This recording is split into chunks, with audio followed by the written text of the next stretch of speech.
Hi, I'm Matt and this is NotEnoughTECH. Today we're gonna take a look at Fingbox, which is a network security and troubleshooting device. And that unit has been provided for the purpose of this review by people behind FingApp. Thanks guys! So, the fundamental question here, whether you should buy a Fingbox or whether you should buy a similarly priced router. And the router in question is Linksys WRT1900AC version 2.0. Now we're gonna stack this against obviously a Fingbox, which is, I guess, version 1.0. And before you start complaining, we're gonna focus on the features that both items, the router and the Fingbox, share in common. That's the only fair way of doing it, right? So I guess let's get started. Let's talk about network tools first. Both the Fingbox and the router come with an array of information about the devices connected to your local network. So you can get your MAC addresses, your IPs, your host names, services, ports, you name it.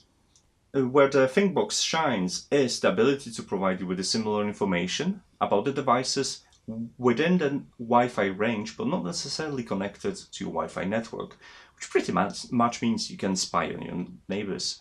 Now, a second thing that I really like about the Fingbox and the FingApp itself, it's the user interface, which is great. That information is plainly there, available with a quick access, while the menus in my router are very convoluted, and even though the Linksys comes with an app, the app isn't much better and requires you to go through several menus to actually obtain that information about the device. So Fingbox, it's a clear winner in this category.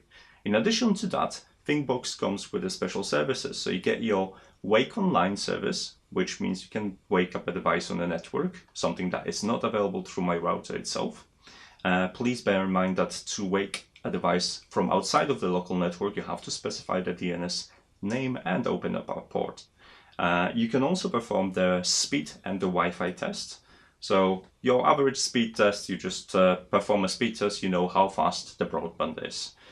This is something also available on my router, so that's a draw. However, a Wi-Fi test isn't available on my router, and I can perform a Wi-Fi test anywhere around the house to check how quick is the Wi-Fi in a specific place, or where are my Wi-Fi blind spots. So that's very useful. The last tool that is only available on the Fingbox itself, it's a bandwidth analysis. And this is another useful tool from the Fingbox, which allows you to check which devices use up the most bandwidth on your network. So you have any offenders there, you can quickly either add specific rules or block the devices altogether. Very useful. So in terms of the network tools, I have to say that if we're talking about obtaining information, Fingbox is your best bet rather than the router. Let's talk about security and one of the most unique features of Fingbox, which is a digital fence.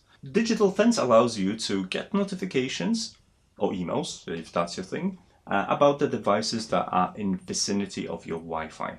So Wi-Fi is able to detect other devices that are close by and notify you when the new device is either joined your network or just appear in the range of your network. And this is great if you are looking for some devices that could cause any problems in the future on your local network or try to basically hack you.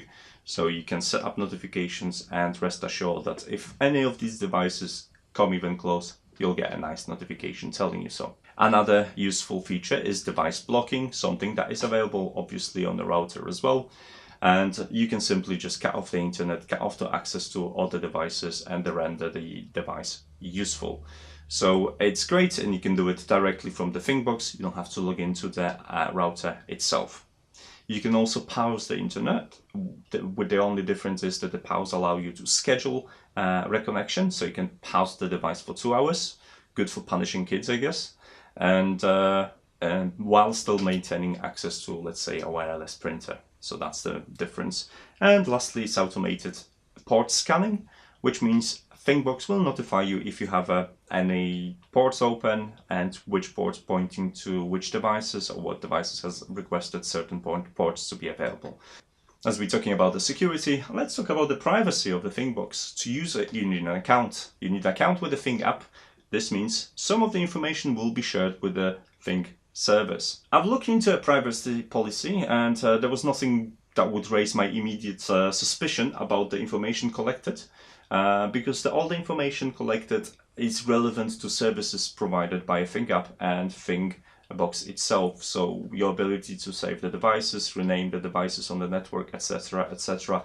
That information needs to be shared in order for you to have access to these functions of the app and these functions of the Fingbox itself. But I'll link the privacy policy for you for your peace of mind as well, so you could take a look. I guess it's time to answer the fundamental question of this video, whether you should get Fingbox or whether you should buy an advanced router for the similar price. Now, if we're talking about parental control, to be honest, it's a hard sell.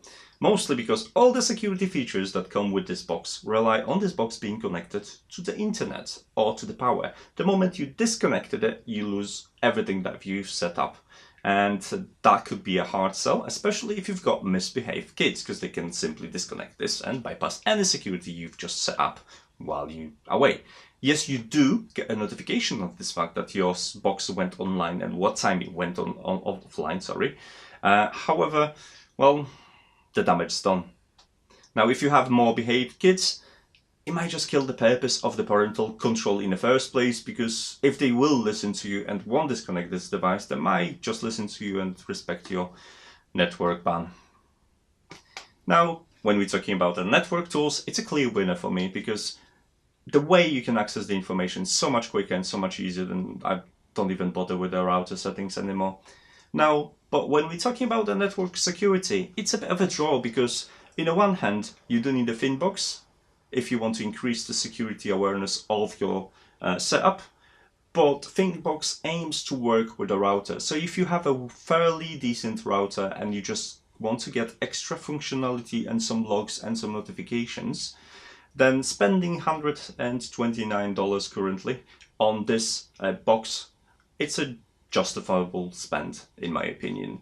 Now, these both devices meant to work together, not replace each other. So if you have a decent router, go for a Fingbox. If you have a very basic router from the ISP, you probably want to upgrade the router first and then introduce the Fingbox to your system to increase your security even further. So yeah, in short terms, I do like this device and I could recommend it to you. If you're looking for a recommendation and a discount, I've got you covered, because A, I can recommend the product if that's what you're after, and B, it comes with additional $10 off on your purchase if you use NotEnoughTECH code in the checkout. So yeah, why not to get one? Thanks for watching, guys. Links for the product review and the Fingbox are available in the descriptions. Also, I'm not your dad. These are my social networks. You know how to subscribe to YouTube, and you know how to follow me and find me. So I guess I'm gonna see you in the next video. Take care. Bye. These are my social networks. These are my social networks. Oh. These are my social networks. Okay, we've got bloopers coming.